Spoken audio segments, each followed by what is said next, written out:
Бул Манас районунун эң четки айылдарынын биринде жайгашкан номер 5 үй бүлөлүк дарыгерлер тобунун имараты. Бул имарат 1967 жылы курулган бойдон бир дагы жолу ремонт иштерин көргөн эмес. Мындан улам учурдагы абалы өтө кейиштүү. Чатырынан суу агып, полдору чирип, дубалдарын көк басып кеткен. Бирок мында дарыгерлер бүгүнкү күндө да калктын саламаттыгына кам көрүп, кызмат кылышууда. Нар жак жаттысы эмеде стационар. Анан кышында абдан суук. Жамгыр кече жамгырда бардык жерден суу акты. Ошого эме оңдоо иштерин жүргүзүп берсездер, же жаңы эле бир здание салып берсездер, компактный кылып, заманбап. Бул медициналык жайда жалпы 11 кызматкер эмгектенсе, алардын бирөөсү жалгыз врач. Мындай шартка келген дарыгерлер иштебей эле кайра кетип калып жатканын айтышты. Мындан улам бул имаратты оңдобой эле башка жаңы имарат курулса дешет дарыгерлер. Заманбап болуп куруп берсе, кышында суук, жамгыр жааганда чатырлардын баарынан суу агат. Өтө эле условиясы жок да, бандай шарты жок да. 5012 калкты элейм, 3 айылды дейлейм. Анан буяка жата турганда эме бар да, стационарчы. Аякта 6 койкам бар. Аякта да жалгыз врачмын. Өзүм башка айылдан келип иштейм. Медициналык жайдын абалы менен таанышууга келген эл өкүлдөрү жаңы имараттын курулуп калуусуна бардык күч аракеттерин жумшаарын билдиришти. Сизге барганыңызда может өзүңүз сразу чечим чыгарат элеңиздерчи. Анткени азыр областной больницаларды карап атат, эми берги дегенибиз өтө чоң, өтө аябай дебейбиз, эми эки этаж болбосо дагы жаңы кылып бир 15-20 койкалык керек болуп жаңы корпус салып берилсе деген талап элдин талабына жеткирип, ошо силер менен талкуулашым.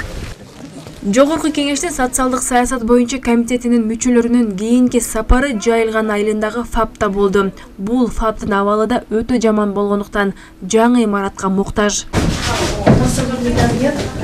Капельница коебуз. Балдар болуп жака келет жай. Балдар привычный бияк. Бул жака коюптун алдында. Андан соң эл өкүлдөрү Манас райондук маданият үйүнө барышты. Бул имараттын курулганына да көп жыл болуп калгандыктан пайдубал урап, кулап калуу коркунучунда турат. Мындан улам жаңы имарат куруу зарылчылыгы чоң. Баягы ыйлай турган акыбалга жетип калыптыр. Биз барсак 6 оорулуу дарыланып атыптыр. Ошол жерде врачтар келбейт экен, врачтар жок. Эми ошону да биз азыр комитеттин чечимине киргизип, тиешелүү министрликтер менен сүйлөшүп, Манас районуна ошол оорукананы бир оңдоп койгонго болбойт ал. Жаңы бир чакан бир 15-20 койкалык болсо дагы ошол жерде бир оорукана салып беришин өкмөт менен акылдашып туруп, ошону чечкенге комитет менен сүйлөшүп, ошону пландап атабыз. Эми берде мындай сырыс жок экен. Муну министрликтер менен бул деле талаада калып калбаш керек. Муну да азыркы замандын талабына ылайык кылып туруп, ремонттон өткөрөбүзбү, же жаңы салып береби, аны министрликтер менен акылдашып туруп, баягы бир чечимге келгенге аракет кылалы. Күндүн экинчи жарымында эл өкүлдөрү Айтматов районунун Шекер айылында жайгашкан Чыңгыз ордосуна барышты. Улуу жазуучуга арналып курулуп жаткан бул ордонун курулушу соттук иштерге байланыштуу 6 жылдан бери токтоп турган. Эми гана соттук иштер аяктап, каражат бөлүнүп берилсе эле, курулуш иштери башталаары айтылды. Бул этапка бөлүнгөн да, 8 этапка бөлүнгөн. 8 этап 700-800 миллион сомдук каражат жумшалат. Биринчи этабын бүт элекпиз биз 6 жылдан беричи. Биринчи этабына 40 миллион каралды. Аны асыбайт этип койдук. Эми изменение проекта болду. Ошо менен дагы 40 миллион кошулду. 80 миллион менен бүтөт биринчи этабы. Анан 40 миллион берилсе, биринчи этабы бүтөт. Мына эстелик коюлат, закрытый дренаж болот, объездной жол болот. Ошолор баары бүткөндө мына жердин благоустройство брусчаткалары коюлат. Ушуларды бүтсөк, биринчи этабы бүтөт. Мунагу 8 этапты бүтүш үчүн 100 жылдыкка.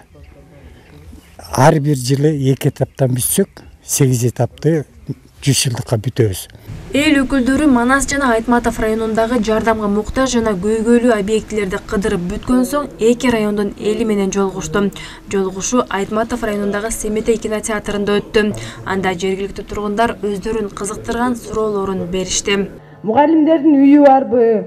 Үй шарты кандай? Булар кандай оокат кылып атат деп бир дагы депутат ушул убакка чейин көтөрүп келген эмессиздер да. Ушуларга жер салынып атабы, жер тилкеси бөлүнүп берилип атабы? Мен ушул жерге келгениме 15 жыл болду.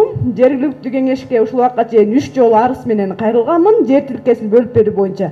Мен ал убакта бир эле балам бар болчу. Азыр менин 5 эркек балам бар. 5 эркек балама мамлекет жер тилкесин бере алабы? Мага бере албаган 15 жылдан бери жер тилкесин мен 5 балама кантип берет деген маселе мени ушул убакка чейин ойлондурат да. Бул мугалимдер менен врачтардын маянасы, мугалимдердин мынакей жер маселелери, мугалимдерге эмне үчүн үй берилбейт, азыркы мынакей алып аткан маянаны 5 баласы бар, 3 баласы, 4 баласы барларга инфляция болуп атат. Ошол жагын карап көргүлө. Министрлик мынакей мугалимдерге кандай жардам бере аласыңар, кандай жардам берели деген пландарыңар бар.